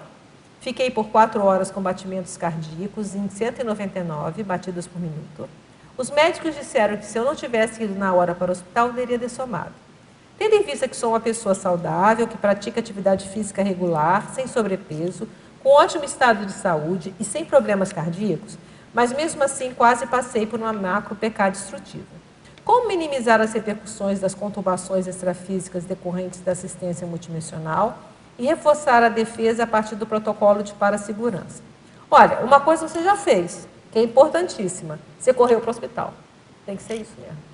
Não minimizar qualquer tipo de pensamento ou coisa física. Na dúvida, hospital. Eu acho que você fez perfeito. Agora, não necessariamente a gente pode associar. Eu acho que a gente teria que pesquisar melhor se isso tem correlação direta com o seu posicionamento, pode ser. Algum assédio pode ser, ou às vezes alguma coisa que estava mal parada que teve a oportunidade de aparecer para você olhar. Então, eu não sei se você já fez, mas tem que fazer um check-up. Faz um check-up aquele de cabo a rabo, muito bem feito, para você até tirar isso da cabeça. É o que eu faria, não sei se você já está fazendo, né? Então, sempre, o professor Valdo sempre ressaltou isso muito, eu já citei esse exemplo várias vezes, na época lá do Rio, também eu não esqueço disso, lá no Rio de Janeiro ainda, na época da Glória, lá nos primórdios, né? E eu lembro de um caso de uma moça que ela teve um problema desse, ela mandou ela para o hospital na hora, depois não era nada. Mas ele, na dúvida, ele não foi fazer a voltaica, não, ele vai agora. Então, esse cuidado eu acho muito sério. E isso eu trouxe para mim também. Então, alguma coisa, vamos ver o físico primeiro. Então, eu vejo que é importante você faz aquela pesquisa ampla, como eu não sei se você já fez, se você já fez, né, você. Me desculpa, mas é isso, eu acho que é importante ver isso, e aí depois você vai ver, deu tudo certo, tá bom? Pode ter sido energético? Pode, mas fica atento a isso. Isso acontece às vezes, há um processo, às vezes, da gente sentir no corpo de algum acoplamento com alguma consexo, tudo isso é possível de acontecer, tá? Mas veja a parte física. E você já fez o protocolo de segurança. Você já sabe, de repente, que o seu local de menor resistência é no meu coração. Então, por isso que é importante você fazer esse check-up e já ficar com a cabeça tranquila em relação a isso, tá? E protocolo de parassegurança é isso, você já sabe, você vai ficar atento, você vai tomar cuidado, você vai ver o que você ir para o hospital, sentir qualquer coisa, não pensa 2 vezes. Eu acho que é por aí, tá? Londrina. No Exemplologia, o autodesassédio pretário prolongado, meses antes do evento. Poderia fazer uma comparação com exemplos? Não, exatamente isso, olha só. Às vezes, o tema, dependendo do tempo que você está evocando o trabalho, leva muito tempo. Por exemplo, cursos como... Tem curso da Complementar, o ECP2, que nós estamos escalados com 1 ano de antecedência. Então, você já está alocado naquela tarefa com muita antecedência. Então, é natural que você já vai entrando nesse... A gente vai recebendo lista de turma, né, dos alunos que vão sendo inscritos. Então, já vai tendo um processo ligado a isso que leva meses antes. Então, não é só na hora. E aqui envolve não só o EPICOM, mas envolve também a equipe. Tem a Patrícia ali, que também é da equipe da coordenação. Né? Vai mexendo com a turma toda nesse período todo antes do evento. Então, já vai entrando. Então, antes já vai acontecendo, o tema já vai surgindo, as situações vão aparecendo. Então, é a hora da gente fazer os autodesassédios que nós estamos colocando aqui desde o início. Você, leitor ou leitora, costuma contabilizar o saldo evolutivo dos autodesassédios? Considera tal saldo satisfatório? Depois de observar mental-somaticamente esses saldos evolutivos, anotá-los e compreendê-los, eles passam a fazer parte da ficha? Olha, a ficha evolutiva pessoal, todos os nossos saldos positivos estão lá contabilizados, então vale a pena, né? Eles vão para a nossa ficha evolutiva. Mas o sério aqui que a gente pensou é a gente contabilizar isso. Por que eu estou falando? Porque o autodesassédio, quando a gente faz, a gente tende a atuar melhor. Então, essa noção, essa experiência da atuação melhor é que acaba sendo um motivador e aumenta a autoconfiança. Lembra que a Terezinha deu o relato dela aqui, né? E você viu que tinha uma dificuldade, aí você foi firme, continuou. Então, vai dando autoconfiança também na própria capacidade de passar por isso. Agora, Porto Alegre de novo. A autoconscientização de o contraponto heteroassediador ser capaz de significar galardão para o assistente eficaz. Foi o que a gente falou lá no início, né? Esse contraponto heteroassediador, quer dizer, essa que é a ideia dita no verbete do professor Valdo, né? Que quando você vai fazer alguma coisa de monta, é natural que venha uma pressão da mesma força, às vezes é galardão, porque a pessoa está fazendo a coisa direito. Óbvio, às vezes a pessoa está assediada mesmo, ela vai ter que fazer esse diagnóstico diferencial, né? Mas muitas vezes as coisas, essa pressão é porque está fazendo o que tem que fazer, está incomodando, o trabalho está sendo feito, está vindo pessoas para ser assistidas. Então, pensar nisso é muito importante. Aqui é a minha amiga também, de Foz do Iguaçu. Poderia aprofundar o link com os futuros assistidos? Como fazer esse link quando ainda não sabemos quem são? Nós sabemos, olha só. O que a gente quer dizer é o seguinte, ó, é o pré-TARES. Então, já existe os alunos que estão na lista de turma, mas existe os interessados, né? Existe todo um processo, às vezes tem um nome lá. Então, são pessoas que os amparadores, às vezes, vão trazer para nós, quer dizer, na verdade, já estão sendo assistidos até antes. A gente falou futuro, assim, talvez tivesse que colocar um qualificativo, né? O futuro assistido presencial, né? Mas, assim, o processo já está vindo, então os amparadores já estão fazendo um processo de trazer essas consciências para perto de nós.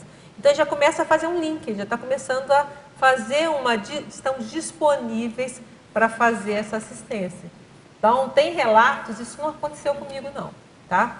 Mas eu já ouvi professores falando que às vezes tem uma projeção, né, e ver a cara de um aluno, chegar lá, o aluno está sentado, aquela pessoa está sentada na frente. Então, isso realmente eu não tive essa experiência, mas já ouvi gente de ter essa experiência. Então, quer dizer, ela já teve, a assistência já começou antes. São Paulo. Sou o jejuno. Há uns 4 meses venho fazendo ouve, mas ultimamente venho sentindo algumas pressões na nuca e nos ombros. Como faço para superar e chegar no estado vibracional? Vou passar para o Mário Oliveira. Vamos lá, ó. Pressões na nuca e no ombro. Como é que faz para chegar no EV?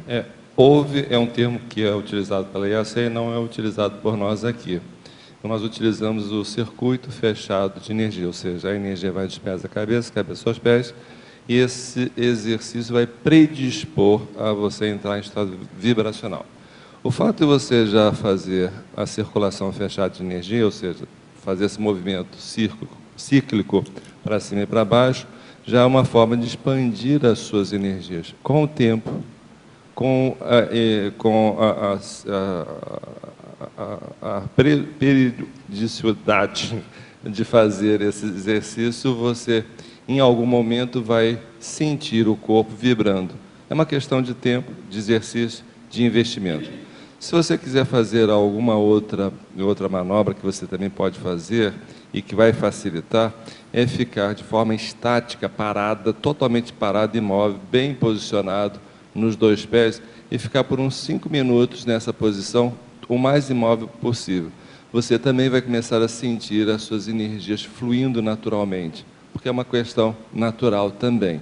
Agora, a circulação fechada de energia é um bom começo para você poder disparar o estado vibracional. As pressões na nuca e ombros. As pressões na nuca são naturais. Você até pode forçar um pouco mais. Você comprime e solta, porque nós temos uma série de chakras ao longo da coluna, onde a base da cabeça com o começo da coluna, você fazendo pequenas contrações, também predispõe o estado vibracional, porque você vai ampliando, vai contraindo e soltando a musculatura, você vai tonificando esses chakras secundários, de forma que amplia a sua energia. Com isso, também pode predispor ao estado vibracional. Então, é natural essas pressões que ocorrem na base da cabeça e na base da nuca, pegando a mandíbula também.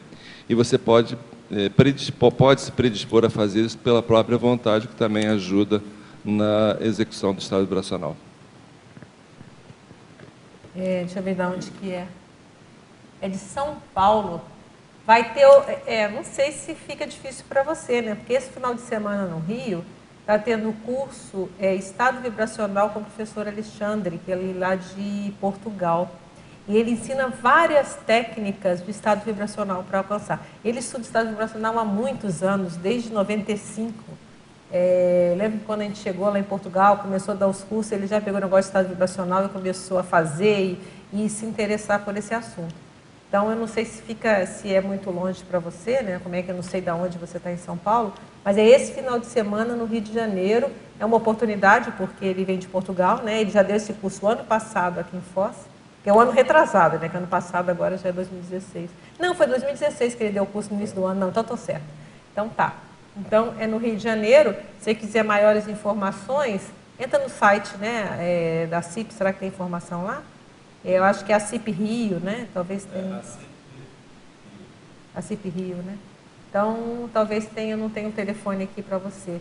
Mas ontem foi falado, né? No final da tertúlia de ontem, foi colocado. Já vamos passar o telefone aqui, daqui a pouco eu passo para você, tá? Se tiver interesse, como vai falar só de EV e com várias técnicas, é interessante. O Alexandre, ele é muito bom, ele é doutorando agora em neurociências, então ele faz uma boa correlação essa parte energética com a parte cerebral. É bem legal mesmo. Estamos esperando o livro dele em breve. Para maiores informações, pode ligar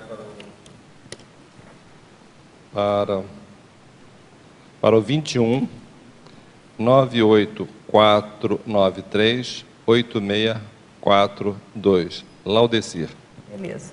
Então fica aí a dica. Então, depois eles passam, então, tá? Que aqui é mais fácil. Fatologia, página 2, terceira linha. Então, agora do Espírito Santo.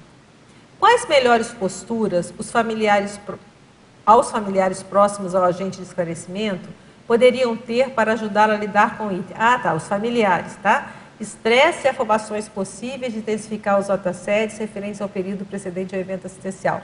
Eu vejo que aí a responsabilidade nem é tanto dos familiares, é mais do agente datários mesmo, né? Então, o agente datários, ele pode organizar a vida para evitar que tenha afobação. Por quê? É natural, quem aqui já faz itinerância, já deve ter verificado, que na véspera, aí acontece um monte de pendência. Então, se a gente deixa o espaço na agenda para que as pendências ocorram, fica mais fácil. Então, é só se programar, né? Então, já tenta começar a fazer as coisas antes, se organizar, para já deixar a agenda um pouco mais soltinha, porque a tendência... Porque, nota grossa, vai viajar agora, aí começa a aparecer as extrapautas. Então, isso ajuda bastante, para você evitar o estresse e a afobação. Então, eu vejo mais da pessoa do que do familiar. Você pode, no caso dos familiares, até ajudá-los, esclarecê-los, que você precisa organizar a vida, né? mas a responsabilidade mesmo é de quem vai fazer o trabalho, e é possível, é só se organizar, né? Fazer antes, tentar o máximo possível, dentro do possível, ir adiantando as coisas que você precisa fazer. Então, você vai viajar, você vai fazer uma itinerância, você vai ter que defender o verbete, então você vai tentar ver, não vai marcar um compromisso de manhã cedo, se não tem jeito, mas tentar evitar. Então, deixar o tempo mais livre, sem marcar nada muito em cima do horário. Então, isso que eu sempre faço para tentar, desde a itinerância de viajar até o curso aqui mesmo. Então, tentar marcar o mínimo, chegar antes, né, como foi falado a questão da Terezinha. Diga lá. Pois, na parafatologia, você colocou ali na 4ª linha, os sinais da presença e das interferências patológicas de consciências contrárias a TARES a ser realizado. Em cima disso, eu queria perguntar, é possível acontecer ataques extrafísicos durante o evento, ou contrafluxos, assim, quando está acontecendo o evento? Olha, aí você tem que ver, mas é mais difícil, se a pessoa está mais atenta, é mais difícil. Até que você vê que eu coloco logo depois o outro. Os sinais das presenças, intervenções harmonizantes dos amparadores. Eu sempre jogo os dois lados. Durante o evento, pode acontecer, sim, uma questão de ataque extrafísico, mas se ocorre, geralmente é aquele ataque paraterapêutico que o Waldo falava. É porque foi permitido. Porque nesses eventos sempre tem muita segurança. Então, se acontece isso, de vir uma coisa mais pesada, geralmente é que os amparadores deixaram, que é justamente para fazer o trabalho. Então, eu acho muito difícil, a pessoa tem que estar bem atenta para as situações todas. Por isso é tão importante, eu falo tanto aqui, dos protocolos de parassegurança. Porque isso é que vai evitar que uma situação dessa ocorra. Você vai tomar certos cuidados para que, se a pressão está mais difícil, você chega, por que você chega antes no evento? Por que você não deixa para viajar no dia? Porque é muito fácil, é só atrasar um avião, já vira um estresse danado. Não vai antes, vai com calma, entende? Já no dia do curso, já evita sair, ficar muito longe, já fica mais perto. Que no caso do grande evento, né, existe toda uma equipe que está ali junto, né? Então... E aí, essa equipe intrafísica, num grande evento, então, ela também é treinada com esses protocolos de segurança. Por isso tem todo esse cuidado. Você vê que nesses cursos o professor fica bem, às vezes, brindado pela equipe? É por isso mesmo, é a energia que ali está ajudando também. Então, é todo um trabalho que é feito de segurança para evitar, para a pessoa estar livre, tranquila, para fazer a assistência que tem que fazer. Então, por exemplo, um exemplo simples.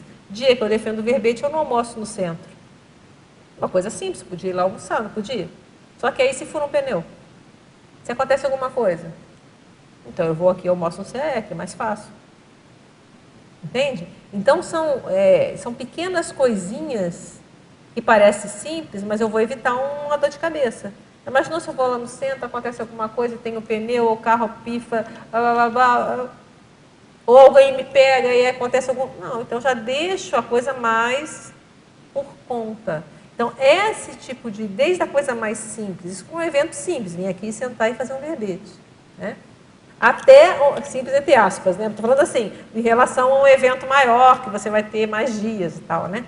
Então, é esse tipo de coisas que a gente pode ir ajudando para evitar que, se acontecer algum processo desse, aí você já fica mais tranquilo. Não, isso aqui é coisa de amparo mesmo, e tem um grupo ali preparado. Você está mais por conta.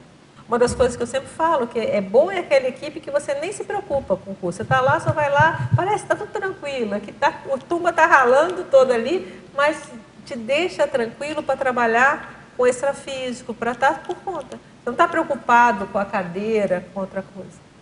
Há um momento, a função, vai ter a função, tem a função que a pessoa que vai estar preocupada com a cadeira.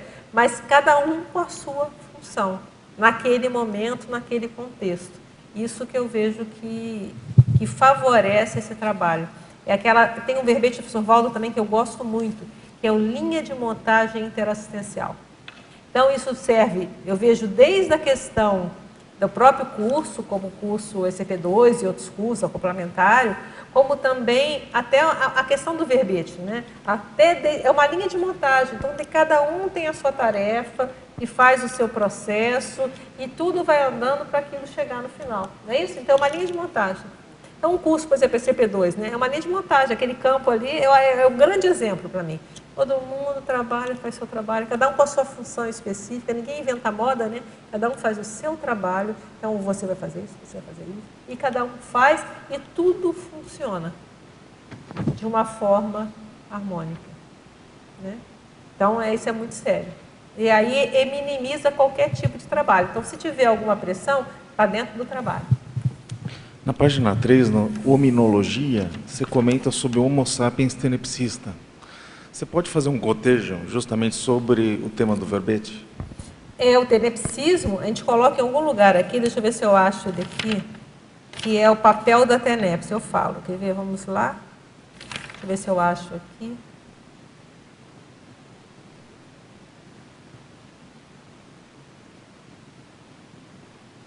Aqui, ó. Na parafatologia, terceira linha. O suporte assistencial das práticas da tenepse.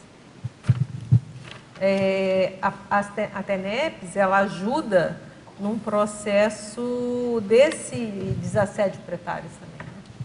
Então, porque ali é a hora que você vai dar o encaminhamento àquelas consciências. E você vai passar, você vai ver o que está pegando, porque eu vejo que a tenepse é um momento também que ajuda muito a você ter insights sobre você mesmo, sobre as situações, sobre o que está precisando, o que eu preciso melhorar para fazer determinada assistência. Então, a tenepse, eu vejo que tem uma correlação muito séria nesse processo todo. Sem contar que a gente pode considerar a tenepse também um processo tarístico, não no nível que a gente não está lá expondo, mas a energia também tem, né? Eu não estou entrando nem nesse mérito. Mas, mesmo assim, para um evento de TARES, de esclarecimento mais literal, né, que você vai estar falando, vai estar esclarecendo, eu vejo que a questão da tenepse ela é fundamental, ela ajuda muito ao agente da TARES.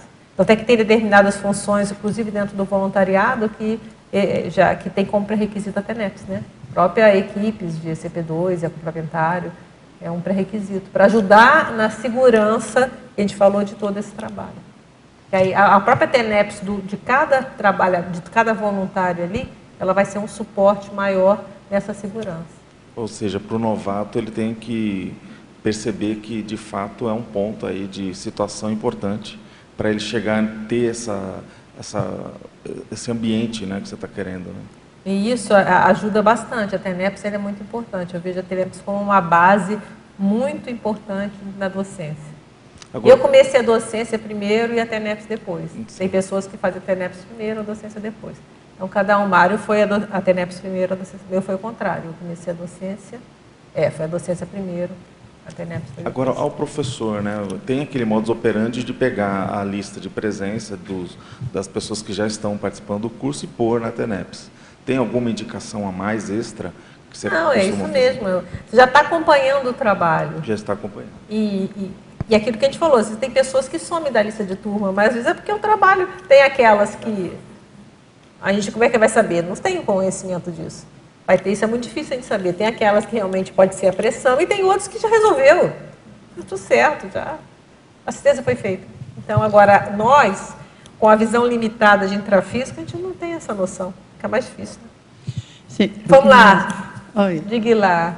Na página 2, em tecnologia, a segundo item, a técnica de coenergização cadenciada. Qual é isso? Essa é uma técnica que eu já fiz um verbete sobre isso. A coenergização cadenciada é você esterilizar as energias junto com os amparadores, tá? Você esterilizar as energias. O que é a tenepse? A tenepse usa essa técnica. Na hora que o tenepsista está esterilizando a energia, ele está esterilizando junto com os amparadores, não é? Que pode ser usando as mãos ou não. Usando as mãos é mais óbvio, né? Porque facilita para você entrar, às vezes, na cadência. Né? Então, às vezes, você vai sentir que uma cadência é mais rápida, às vezes, uma cadência mais lenta. Então, é cadenciado porque vai entrar na cadência do trabalho.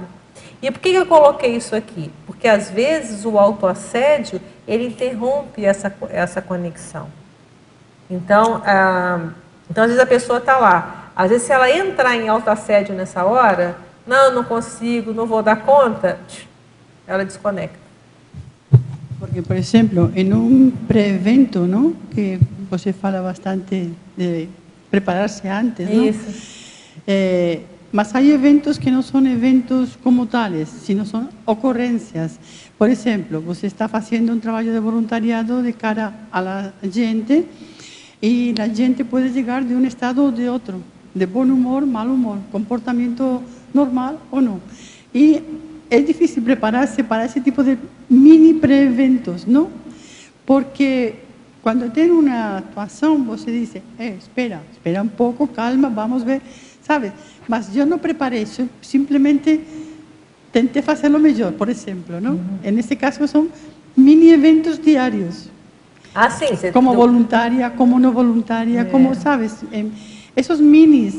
Por isso eu não entendia um pouco aqui, não quero entender a coenergização, porque eu estava mais enfocada nos pré-eventos ou mini-eventos, não? Aí você pode escrever esse verbete, ó. Já tem uma que vai fazer o lado do aluno, você pode fazer desse dos eventos, porque esse aqui, o que a gente fez aqui do evento, aí você faz o mini-eventos cotidianos, ó.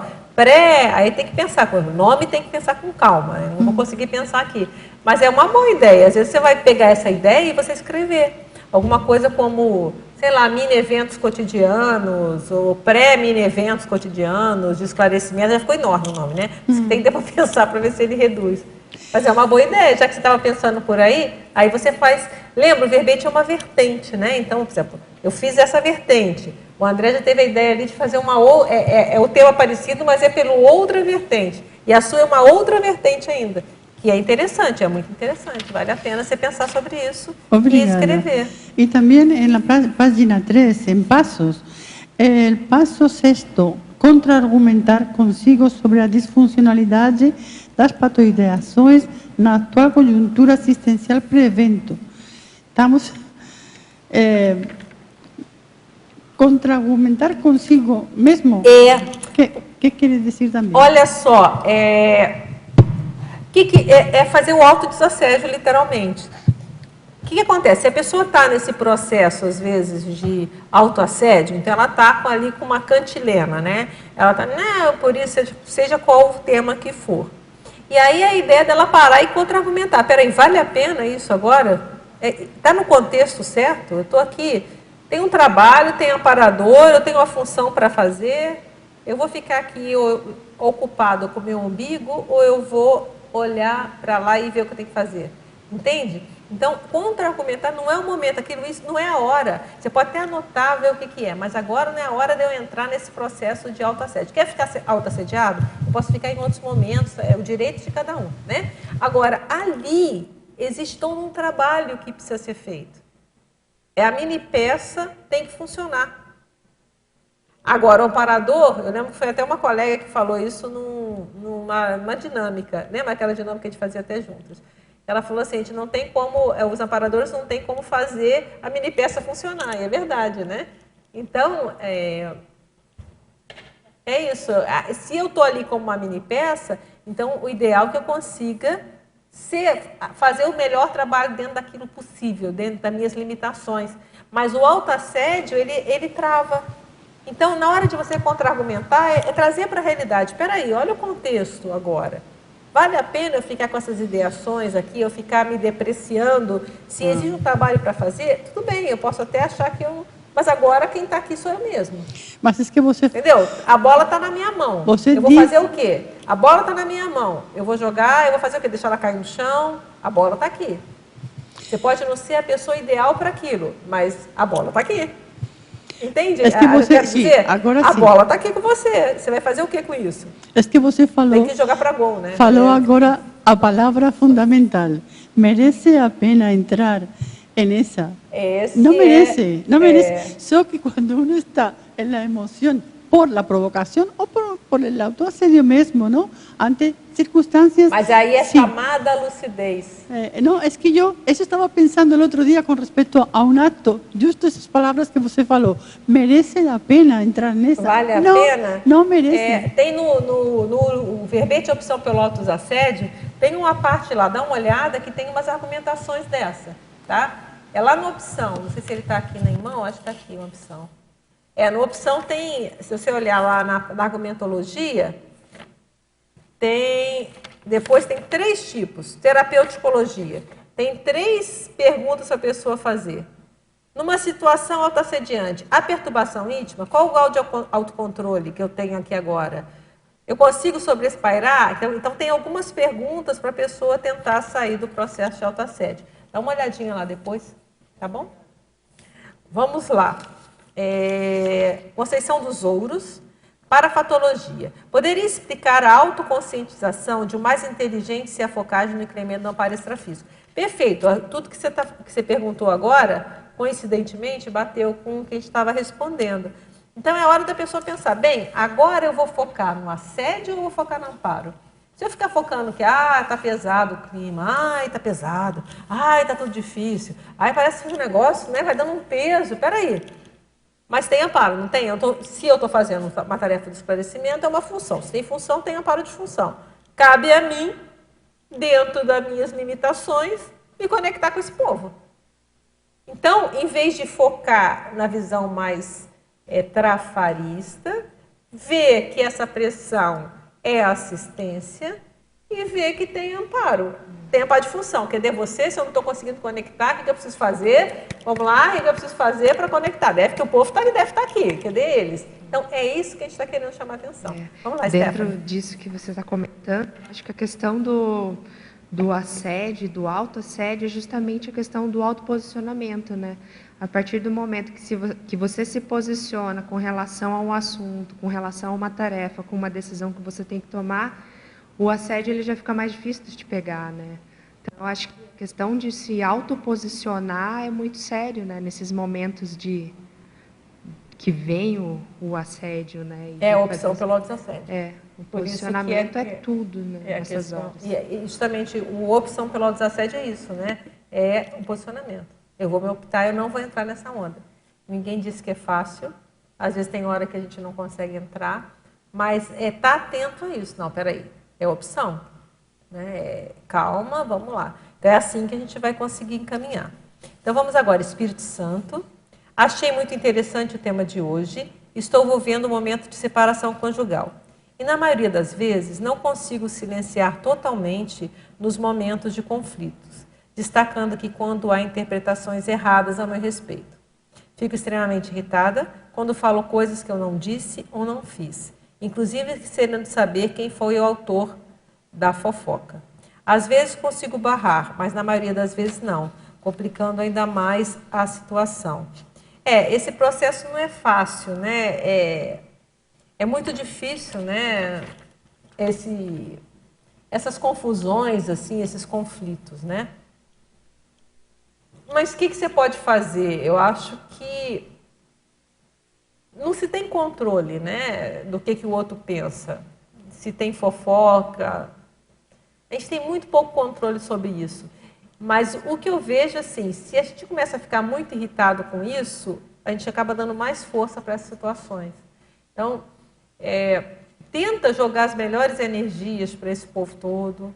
Tenta você não ter mágoa de nada, perdoa tudo, sabe? Porque às vezes, se a gente isso não afeta, a tendência às vezes é murchar, né? Porque se fica muito assim, e fica querendo saber quem falou isso, quem falou aquilo, a gente não tem controle sobre a boca das pessoas. Infelizmente, o fato é esse, né? Então, as pessoas, eu lembro que o professor Walter uma vez falou isso, eu falei, mas como assim? Ele falou, não, eu não tenho, como é que era o negócio? Era alguma coisa assim, você pode pensar o que quiser de mim, alguma coisa assim. E eu falei, é verdade, a gente não tem controle sobre o que o outro pensa sobre a gente. Então, tentar controlar isso é uma tarefa meio insana, né? Ainda mais no momento deste conflito.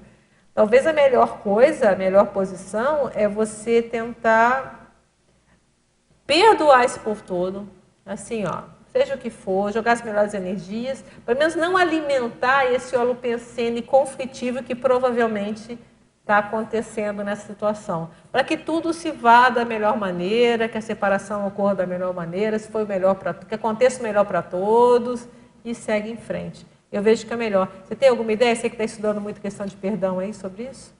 Eu sei que o Mário vai dar um curso sobre perdão, ele está estudando com isso na ponta da língua. O que você acha?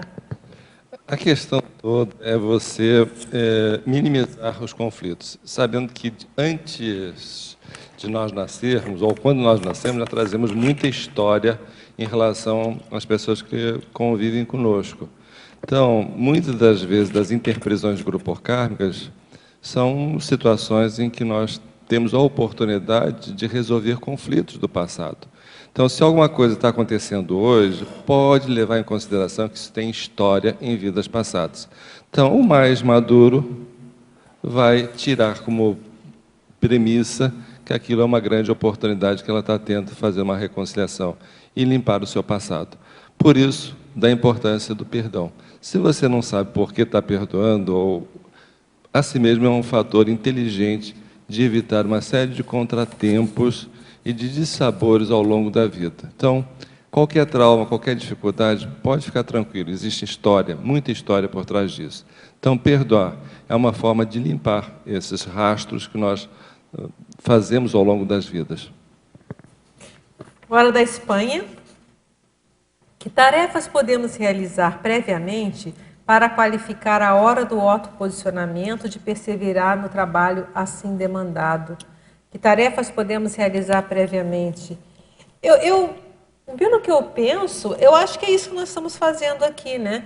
Se a gente começar a entender o que é esse processo multidimensional, a entender que existe assistência extrafísica, que é a demanda de assistência, que esses contextos extrafísicos nos influenciam, eu acho que isso vai favorecer e entender que nós podemos nos posicionar. Eu acho que na hora H do autoposicionamento fica mais fácil, porque a gente não vai fazer uma decisão às vezes simplista. Então, às vezes a pessoa está com maior pressão lá para dar um curso. Aí ela fala, desistir do curso, não vou dar mais o curso.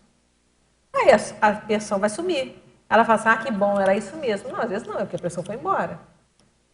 Então, levando em consideração todas essas possibilidades, todas essas variáveis, que eu vejo que a pessoa vai ter na hora e fala, não, peraí, isso aqui está dentro do contexto, isso aqui a gente contextualiza, peraí, olha só, eu tenho um curso para fazer. Qual é o tema desse autoassédio? Tem a ver com o tema? Geralmente tem, às vezes, com o tema do que você vai esclarecer. Então, a pessoa começa a ficar mais lúcida. E essa lucidez que eu entendo que vai ajudar a pessoa a ficar firme. Não, peraí, isso aqui não vai pensar só pontualmente, não vai ver o problema aqui, vai ver o problema maior, multidimensional.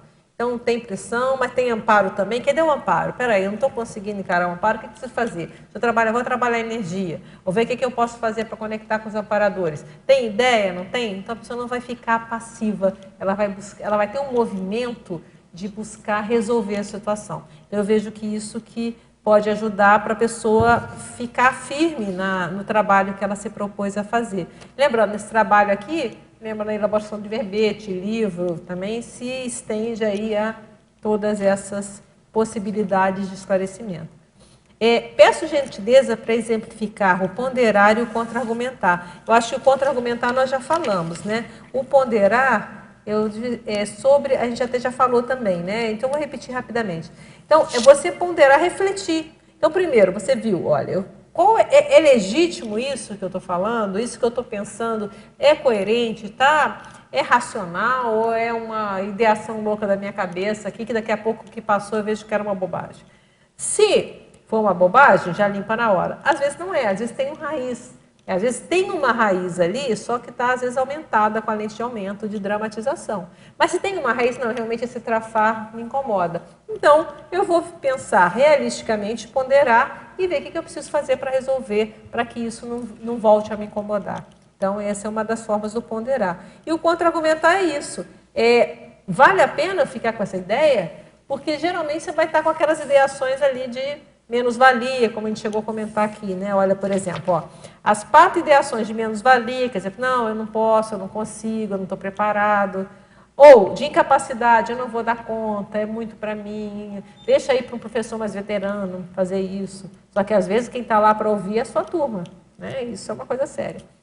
E a desistência, não, vou deixar para depois. Então, esse tipo de ideia você vai contra-argumentar. Peraí, mas será que não é isso mesmo? Mas será que sou eu? Se eu que fui escalado, se está tudo certo, às vezes os alunos é para mim mesmo, a turma é minha. Então, vamos lá encarar os meus colegas do passado. Diga lá. Vamos lá, Eucádio. O verbete aqui é todo falando no pré-evento. Né? Isso. Então, gostaria que você ampliasse o único item aqui da coliologia, o segundo, que é o período pós-evento, sendo a oportunidade de não abafar o caso e resolver os autoassédios. Seria, então, pós.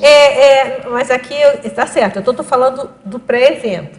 Então, a minha ideia é o seguinte, ó, o pré-evento, o mal resolvido vem à tona. No pós-evento, é uma oportunidade de eu não abafar o caso. O que é não abafar o caso? Eu não vou pôr para debaixo do tapete o mal resolvido que apareceu.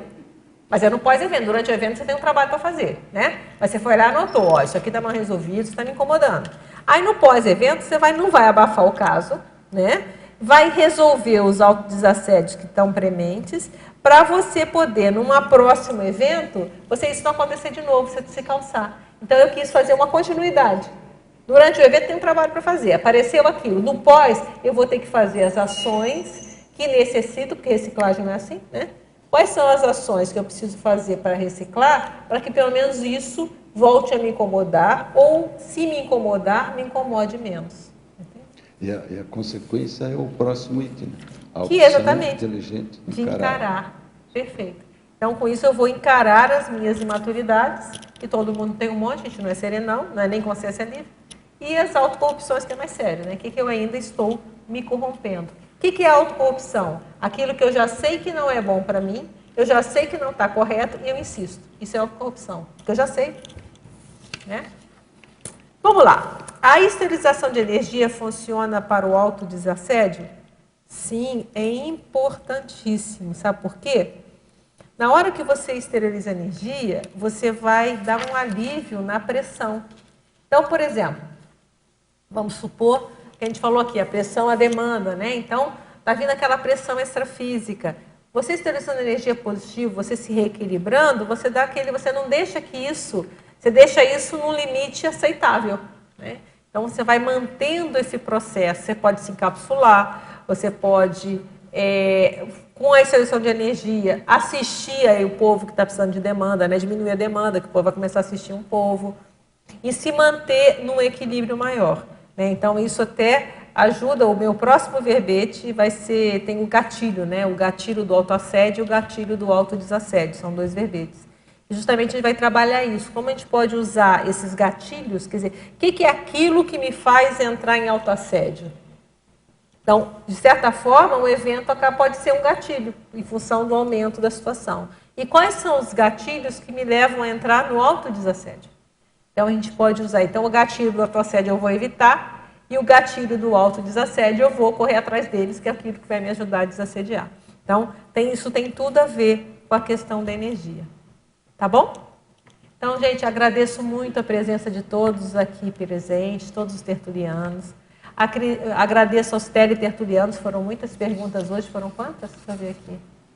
Foram 25 perguntas, agradeço a participação de vocês, agradeço aos paratertulianos e até uma próxima oportunidade. Muito obrigada. Então, vamos aos comerciais. Obrigada, professora Adriana. Pontuações da tertúlia de hoje. Nós tivemos 26 assinaturas no livro de presença, 11 perguntas presenciais e 27 perguntas online. Hoje nós teremos 2 convites, o Jeffrey Lloyd, concurso com 5 cobaia, e a Maria Eugênia, concurso acoplamentário. Boa tarde, gente. Hoje, sexta-feira, começando às 15 horas, nós vamos ter com 5 cobaia. Esse é um curso de Conscius, de conscienciometria, de conscienciometrologia. Vai ser lá no discernimento. O custo é R$150. Começa às 15 horas da tarde. Então, se vocês não já fez ou já fez, quero fazer de novo e vale a pena investir e aparecer lá amanhã. Obrigado. Boa tarde. O CAEC convida para o primeiro acoplamentário com a temática Hortoconviviologia, nos dias 13, 14 e 15 de janeiro, com as EPICONs Miriam Sanches e Adriana Lopes. E teremos também, no dia 28 e 29, o acoplamentário com a temática escrita. Então, o acoplamentário, o objetivo dele é para potencializar os trafores em prol do desenvolvimento parapsíquico. As inscrições na recepção do CAEC 45 3525 2652 ou caec@caec.org. Obrigada. Para amanhã, nós teremos o verbete grafoproexometrologia. A especialidade é grafoproexologia e o verbetógrafo é o professor César Machado. Agradecemos a atenção, a presença de todos e tenham uma boa tarde.